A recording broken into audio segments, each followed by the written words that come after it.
Hey, everyone. So today we're going to start with diving into the first part of bringing a project from start to finish. This is probably the most important part that at least 80% of my clients skip.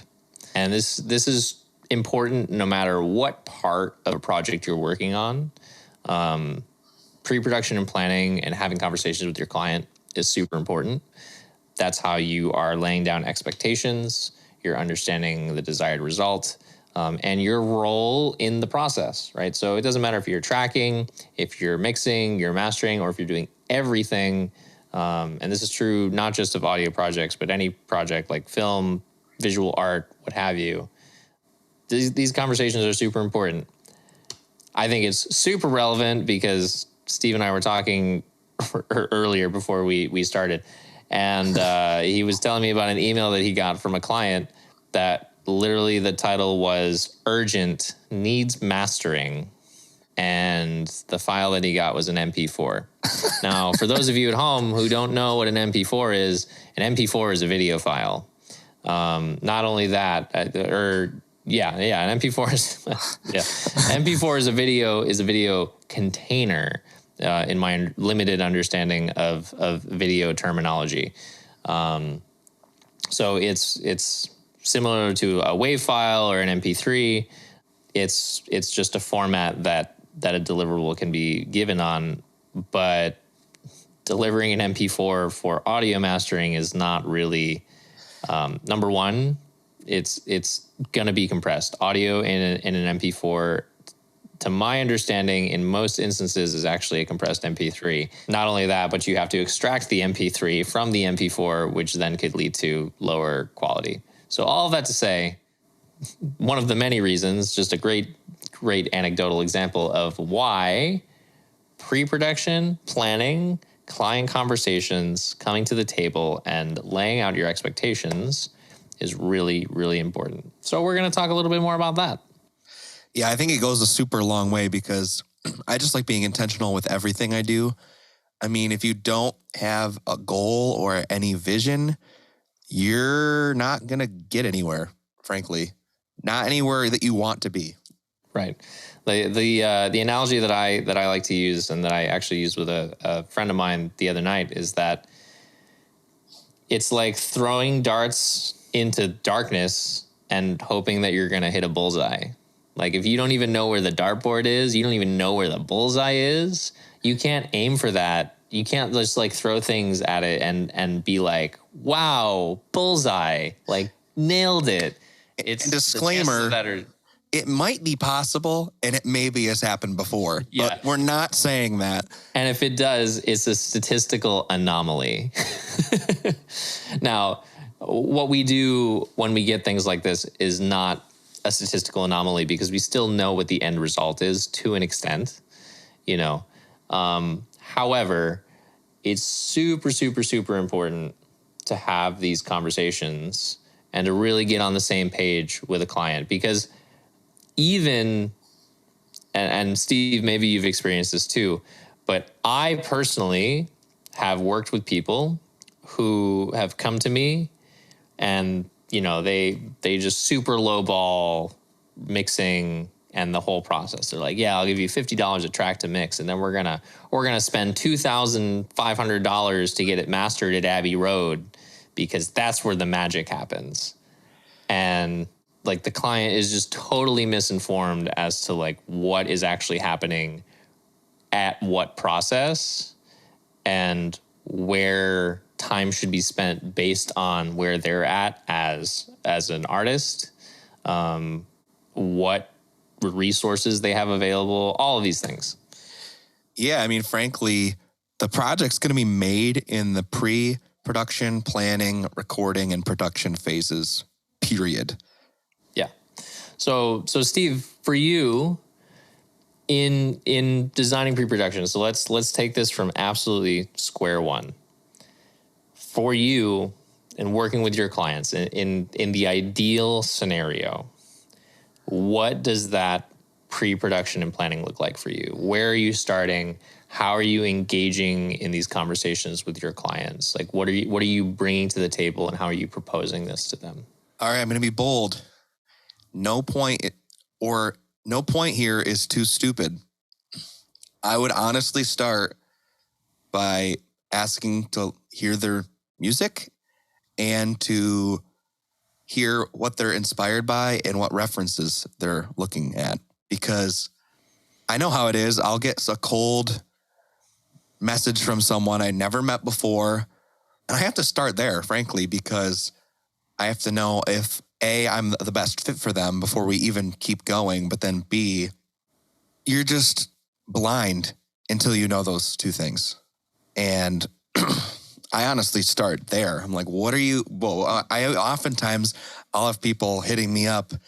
Hey, I want to get in the studio. And I'm like, whoa. Back up. What are you working on? What are you doing? Fill me in. You're way ahead of me. You got to get me where you are. So I honestly start there first before I do anything. What about you? Yeah, I think for me, really, really great points. And I think something that I could probably stand to do a bit more of, actually. I think my thing, I do listen to clients' music beforehand if they have music out. Right. I agree. I think that's really important. Or if it's for a live show, because that's something that I do. I want to see one of their shows first, so I can see like how they perform live as a group. In fact, I have a great example that I can bring up a little bit later. But my first question in most any case is what is your final delivery look like? Like, when all of this is done, what do you want delivered to you, whether that's, via email or on a hard drive or what have you, right? And where is this going? Is this going to be live streamed? Is it going to be living on YouTube? Is it going to be just on distribution streaming platforms? Is it going to be on a CD? Like, are you going to be like handing this out to people? And like, where do you place importance of like the quality of certain things, right? So for a band, for example, it's like, are you going for a lo-fi sound? Are you really looking for it to feel like just like a very raw thing? Or are you looking for things to be very, very polished? I think a better way of putting that is this supposed to feel organic, or is it supposed to feel very synthetic and produced? Because I think, for me at least, the industry has really become dualistic in that, where you have these really, really polished, everything's tuned, every click and pop and like, time hit and whatnot is like very, very precise and clean. And then you have these very like raw, organic tuning is like maybe a little questionable sometimes because it's just in the moment, it's emotional, things like that, right? So understanding where they want to go with that. It can be tough because you can honestly do both. Right. So, finding out where they are on that spectrum, I guess. It's like, are you leaning more towards one side or the other? And what is the best for your sound? Because that, for me, instantly determines whether or not I feel that I am the best fit for them or not. I personally love and enjoy working on things that are more or less very organic, very dynamic. I'm not the one doing like programming of drums or like, producing a bunch of backing tracks or things like that. Like, I am really interested in working with organic instruments, not quantizing the bejesus out of everything, and things like that. I'm laughing because this might be an interesting show because I feel like I go on the other end of the spectrum. Yeah, well, I enjoy a good organic performance, but I do tend to turn it up to 11 sometimes. sure. Well, and so I think one of the most important things that pre-production accomplishes, for me at least, is whether or not I am actually the best person for the job that they want to accomplish. You know, I really put a lot of emphasis on client engineer relationship. It's a very, very, very intimate relationship because you're working with somebody's art, and that is a channeling of their emotion, of their mind, of their spirit sometimes. Their identity. Yeah. Yeah, absolutely. And, you know, whether that's like a stage identity or like who they embody in day-to-day life, you know, there's a variation of both. But to have that type of relationship, it's a really intimate experience. And just like any relationship, friendship, romantic relationship, or what have you, like there's certain boundaries and certain things that have to be met in order for that to be successful. And if there's no pre-production, there's no conversation of like those expectations, we may get into the thick of things, and I may then realize that I'm actually not the one that is best suited for this to bring it through to completion. And that is a much harder conversation than having it up front, in my opinion. Yeah, I've had to do that occasionally where the stars aren't aligning and I have to recommend them somewhere else. But frankly, if you're on the receiving end of that, just know that it might be in your best interest. Yeah. Now, after that conversation, right, after getting on that page, and also just knowing, you know, who they are as an artist, what they're trying to accomplish, what their goals are, and what our role as an engineer is. I think for me, the next stage is really beginning to break that down, right? So on the assumption that we understand, we're on the same page, we're like, yes, this is absolutely something that I'm capable of doing, or like me and my team of engineers is capable of doing, and beginning to break down that process and what it looks like, right? Or rather, not even just like what it looks like, but how to structure all the remaining stages: recording, mixing, recording and production, if that's a component, editing, mixing, mastering, and then distribution, dependent on which of those things I am therein responsible for. Yeah, but frankly, darn it. Sorry. No, it's okay. It's okay. I was just going to say, if we're looking at really like taking a project from start to finish, right? Regardless of what, if it gets broken down into just a piecemeal part of that, you know, that then I think is the next stage, is like breaking down how all of those different things can look, especially if we're working in a studio, and then moving forward from there. Yeah, frankly, the production and the pre-production and planning part of the process is going to inform every other bit.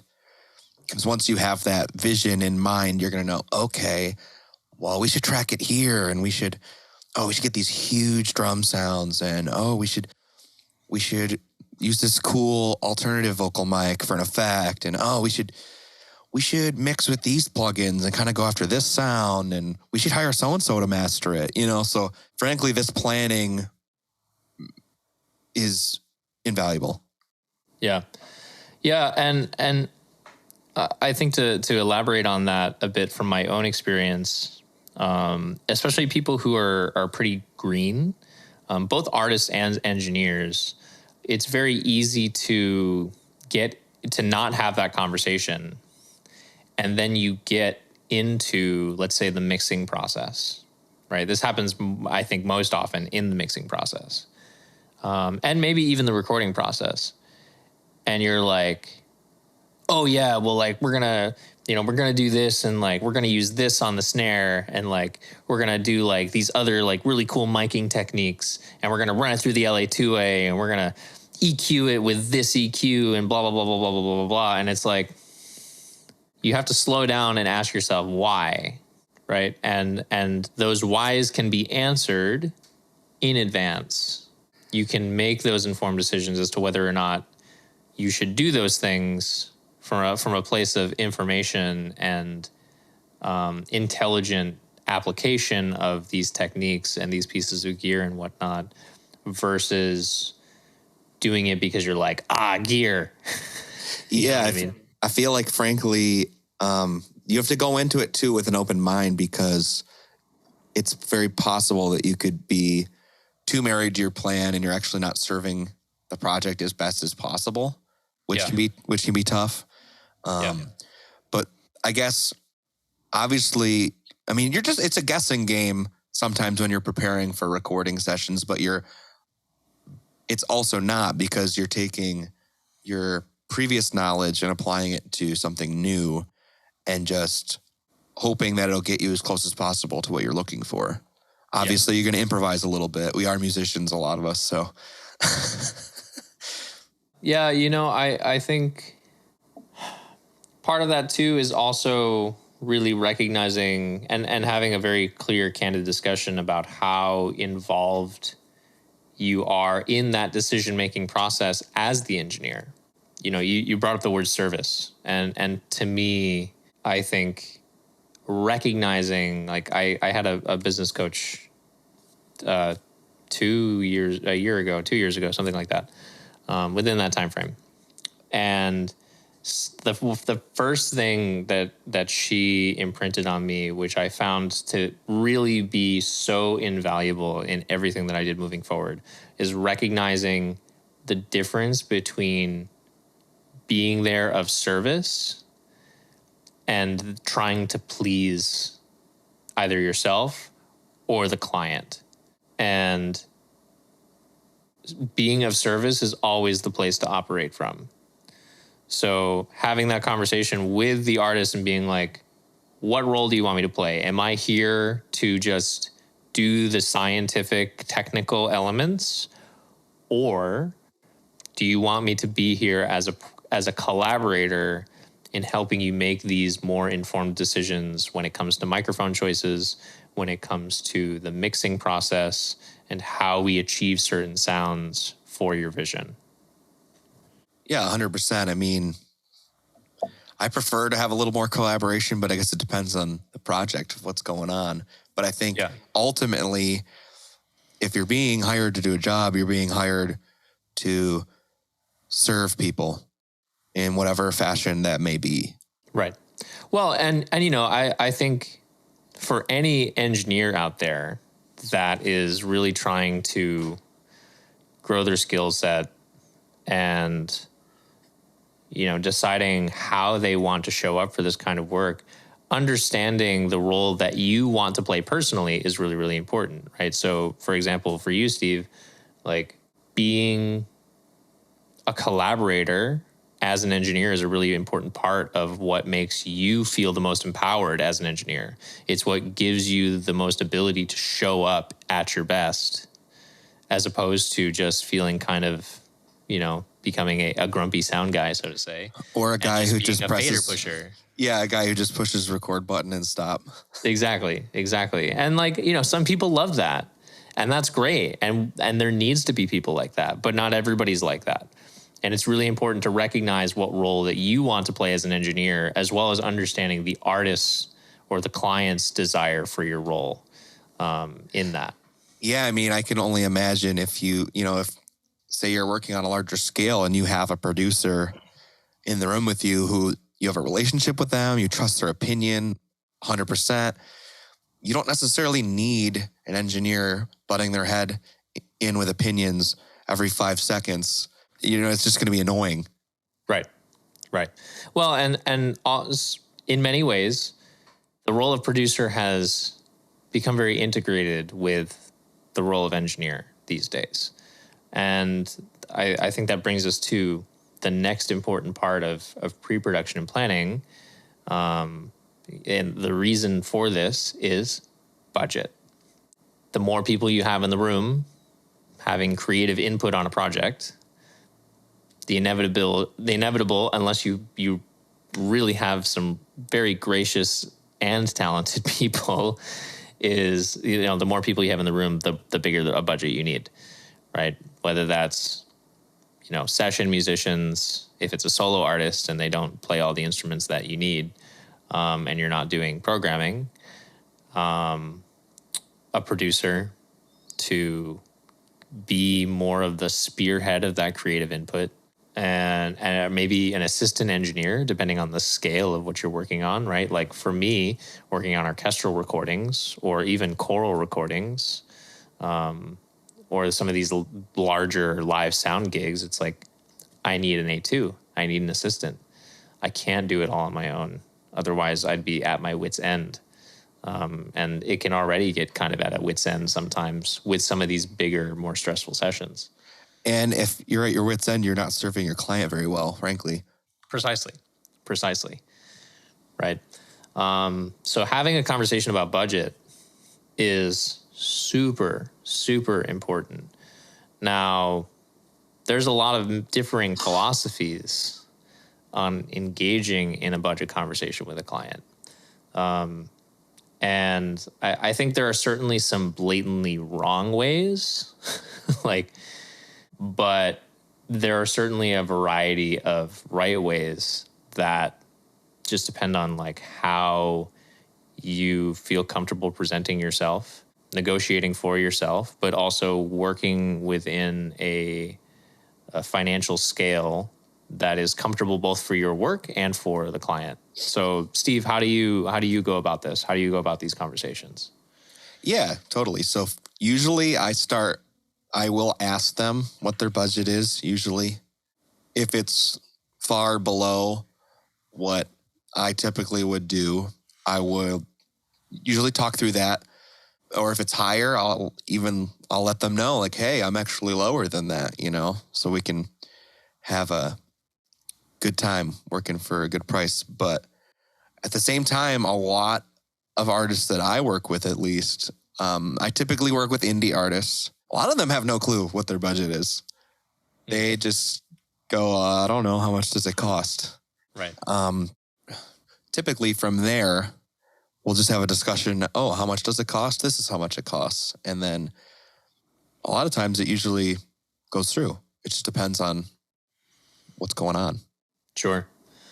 And in terms of let's say recording, for example, versus mixing and mastering. So obviously, I know this. The people tuning in might not know this, but you have a home studio, which you do a lot of your production, your mixing and mastering from. Yeah. Right. And of course, the beauty of having home studios these days is that you can do that a little more at your leisure, right? You're not having to necessarily worry about rent on a separate space, about a crap ton of acoustical treatment. I'm not saying not any, but compared to a very, very high level commercial facility, even a project facility, you need a fair amount of acoustic treatment, and sound baffling as well. So how do you propose things like that when you have tracking involved as well? Do you provide different scaling options at different studios? Do you provide those services on site, at a location perhaps of the artist's choice, in their home or in a garage or a basement, or what does that look like for you?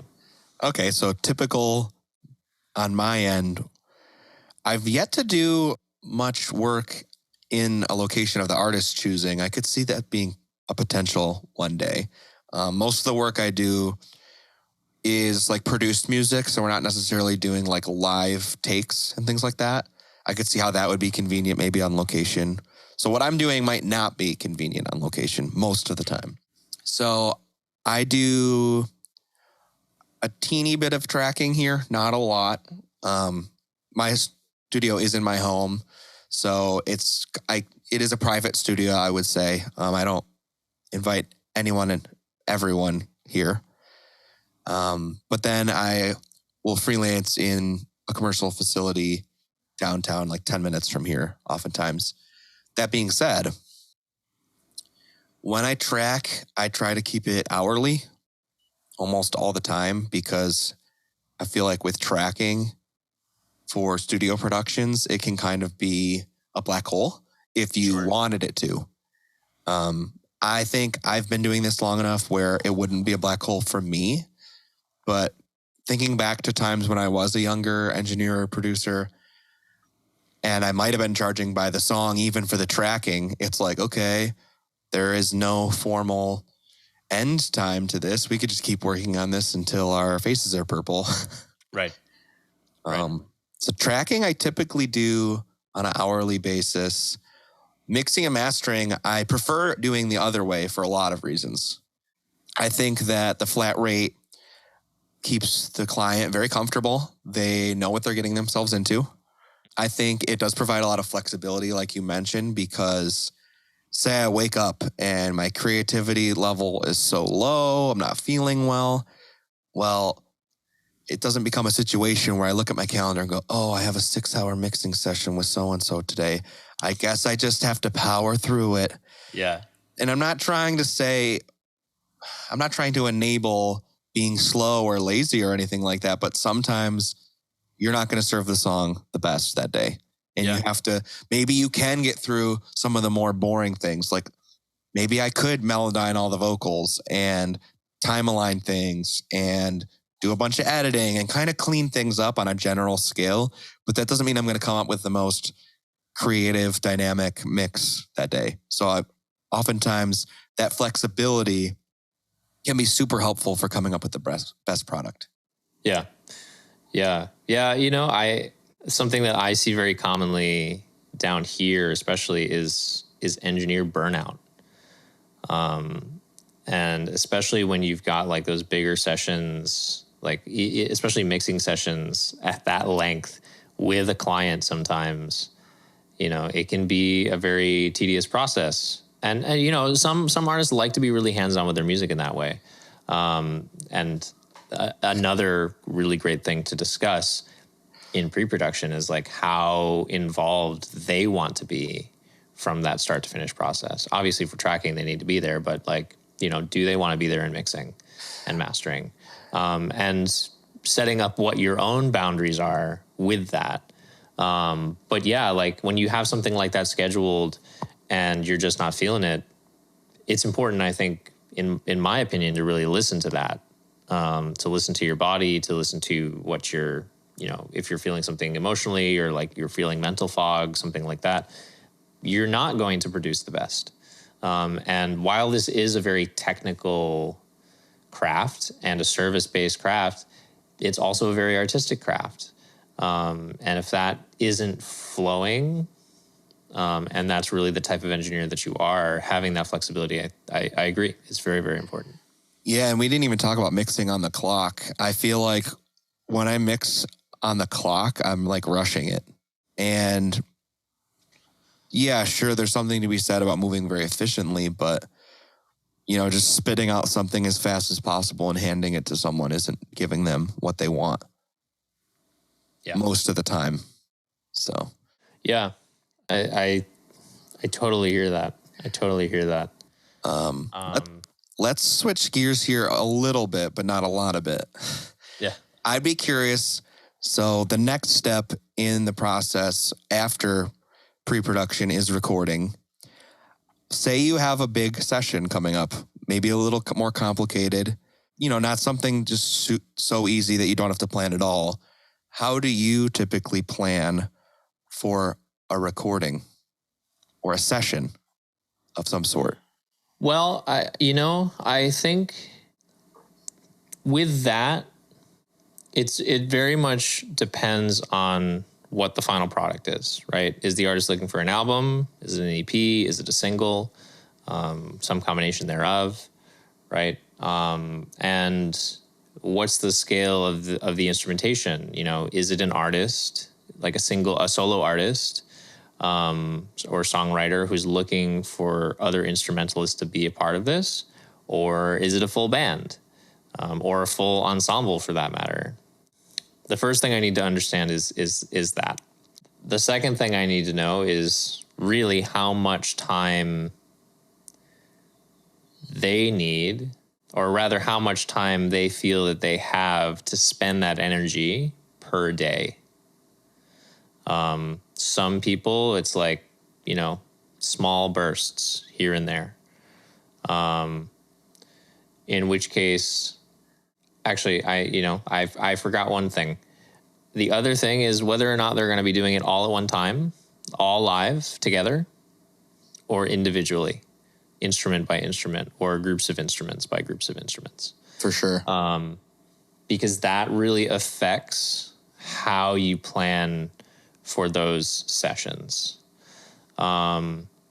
Typically, and this also kind of ties into the whole budgeting factor. We're fortunate enough here, because we're a collective of engineers, that we have a decently sized recording studio.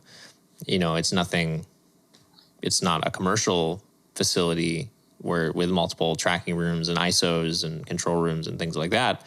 But for most intents and purposes, it does a really, really good job. So we can be flexible to our own discretion about how we scale pricing, based on what else is happening in the calendar, what else is going on, and the client's budget.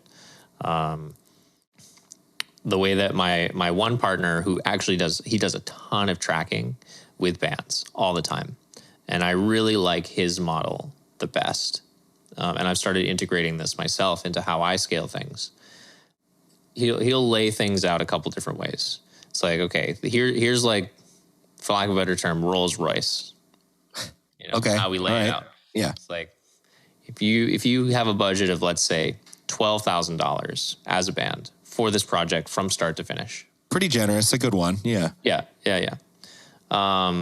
Then let's do this many days of tracking for the album, and we'll book the week. This much we'll do this much tracking. If you need studio musicians, here's a couple, here's their rates. You can determine who feels to be the best fit for their sound, and we'll work that into the tracking sessions accordingly, for their day rate. After that, we'll do mixing. I'm going to do the majority of it first. You can come in for tweaks, and then, we'll do XYZ for mastering. Now, and of course, we can move through different engineers within our company for different stages of these things, depending on what the genre of music is and the artist's comfort with that as well. And so that'll be like, we'll aim for like a week of tracking, because sometimes anything more than that is a bit of overkill. Sure. Unless there's like a very large time constraint with either yourself as the engineer or the artist. Then he'll have a smaller rate, right? That will reduce the amount of tracking time, and with the same amount of mixing time. Basically, it'll be like, we don't say unlimited revisions on our end, partially because, and for him especially, partially because he mixes analog. Oh man, yeah. Yeah, which it just becomes more time consuming. But he's also very proficient at it, so it's usually not too bad. But ultimately, unless it goes super crazy, it'll as many revisions as needed. But if it's a really budget crunch, we'll talk about it up front, and then it's like, okay, this is your budget, great. So we'll do like 2-3 days of tracking at most, and we're gonna really go through it, right? And you guys are gonna like do 2 takes of the song. That's it. You don't get anything else. Sure. And whatever it is, like if we need to splice between takes or what have you, we'll do that. But we can't go any further than that. That means that you need to rehearse and you need to be prepared. We don't even have to talk about that. That could be a whole episode. Yeah, exactly. You're not wrong about that. but really being straightforward and forthcoming about that conversation, saying like, you need to rehearse, you need to come prepared, because I don't want to waste your time and I don't want you to waste my time. Right. Which is an uncomfortable conversation, I think, for a lot of people, because people will feel like, oh, well, then I'm being mean, which is not true. You're being firm. You're being very firm. I think you're being citing honest and you're serving what's best. Yeah, I think you're at that point, you're wrapping your arm around them and telling them the truth, which is, yo, don't waste your studio time because it costs you money. Yeah. Yeah. I mean, I think we both have, well, and not just us, but I think many engineers have horror stories of when they were first starting, of having people come in for these like small fry projects where an artist is like doing whatever and they're just totally unprepared. They have no idea what they're doing. And you're just sitting there being like, oh my gosh, why am I here? I guess I was a new engineer last week. No, just kidding. Yeah. It happens. It happens. But being very clear about those expectations and then planning that accordingly is really, really important. Now, awesome. I don't know if I answered your question. Maybe your intention with your question was a little bit different, but. Well, I'll just start answering it with my intention and see if anything cool comes up, because this might spark some ideas for you. All right. One thing I like to do when I'm preparing for a session, that's a vague term. It could mean a project or what have you. I like to make input lists.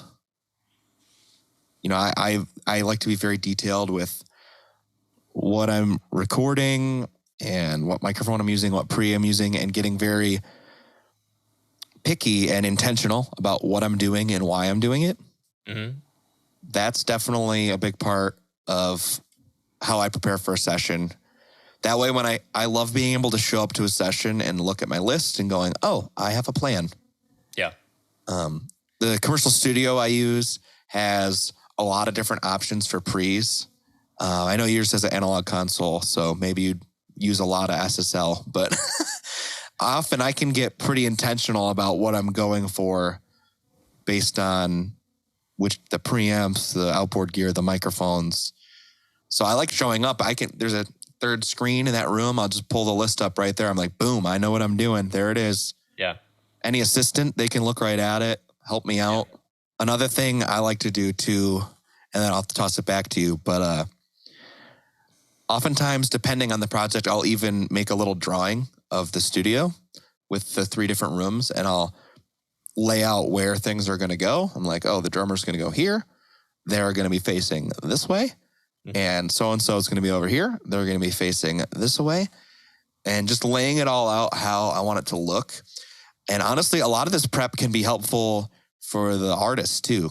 For example, sometimes I'll cut full band takes all at once, live group, and they sometimes can benefit from being in the same room. Right. So I can show them, oh, this is how we're going to do it. You're going to all be in this room, and the amplifier is going to be in this room, et cetera. And it's a way that you can actually get the artist involved in the preparation as well. Yeah. Yeah. I do the same thing, I do similar things in terms of input lists and microphone setups, preamp setups when applicable. And despite having an SSL, we do in fact use other preamps. No way. Totally way. This is boiling down into nitty gritty, and certainly could have a whole separate conversation about this, but there's something to be said about having different flavors for different things. The SSL preamps are great, but it's not for everything. It's not always quite the sound that we're looking for. They're very clean and very precise, and that's not always what you want. Yeah, do those have transformers or no? Quick little aside. I'm going to sound really stupid right now because I don't know the answer to that question. But they have, they do have the, to clarify for everyone, we have a 48 channel SSL duality. It's a very early model, actually. It's serial number 39, I believe. So that's kind of cool. But yeah, they have a variable THD circuit in them. So you can insert the drive and switch between second and third order harmonics or a blend between the two. Oh, kind of like a distressor. Yeah. Cool. Yeah, Okay. similar. But yeah, you can change the harmonic distortion if you so choose. You can have it totally clean, or you can add that circuit. Cool. Yeah, it's building that and having the artist involved in that process can be really, really helpful. And I think, in every step of the way, whether it's mixing, mastering, etc., or recording, what have you, having the artist involved, or at the very least communicating with the artist what your plans are, what your intentions are in accomplishing the goal that you are now engaging with them collaboratively in, really shows that you care. And it shows, it helps build that trust relationship with new clients. It helps solidify that trust with older clients. And it's going to be something that really creates and fosters a healthy relationship, right? Like in a romantic relationship, the number one thing is communication and communicating with your partner. And this is exactly the same. If you don't communicate with your artist, in any way, like they're going to be kept in the dark and they're going to be like, hey, what's going on? Like they're going to be constantly emailing you or texting you and asking questions, which can then feel nagging, but it's actually a response from you not communicating with them, not because like they're trying to be annoying. They just want to know what's going on. And so tool tip of the day for anybody, if you're not communicating with your clients, work on it, get better at it, because it's really, really important. And if you're good at it, always be looking for ways that you can make it better. Because there's always loose ends that can be tightened, things that you can clean up to make it better for you and for them. Anytime you clean something up and you like do something for your client, if you're doing it from service and not from a place of pleasing, you're actually doing something to do yourself a favor as well. I was just waiting for you to go, tool tip. If you don't reply to your clients, you're a tool. Oh, the band or the traditional traditional tool. Yes, an SM57. You're an SM57. Yeah. The standard tool of any audio engineer. The multi-tool. The multi-tool, yes. The multi-tool microphone. Goodness. Yeah, I think the studio layout thing is a really good idea too. For larger things, for larger events, especially orchestral, choral, or things that are on locations that I'm unfamiliar with, I really like working with stage plots so that I at least have kind of a general idea of what's happening. When I was at the symphony, stage plots are super important for orchestral setups so that they can know how many chairs, how many stands, where percussion is more or less going to go. And that would actually be super informative for our input lists, because in orchestral recording, you're not looking at miking everything individually necessarily. You're looking more so at zones, as opposed to intricate instruments. Even then, like those types of planning things, talking with the artists, if you're doing that with a band, they might be able to tell you like, hey, no, this actually isn't going to work because I need to be in the same room as my bass player, right? And the drummer might tell you that. Just as you said, like you can put them in different rooms, but they might not be comfortable in different rooms. That might actually, for lack of a better phrase, kill the vibe. But on the flip side, it depends on what they want. I have an example of working with a client, a large client at the Criteria Hit Factory in Miami, which is, for those that don't know, is like a very historically famous studio, the Bee Gees, Bob Marley, like a lot of really big artists. I mean, just the name kind of implies that. You're like, oh, they Right. make the hits. Right. You know, it was a big orchestral session. They wanted everything in the room, including like for the stuff that had it, the rhythm section. So drums, bass, guitar, etc.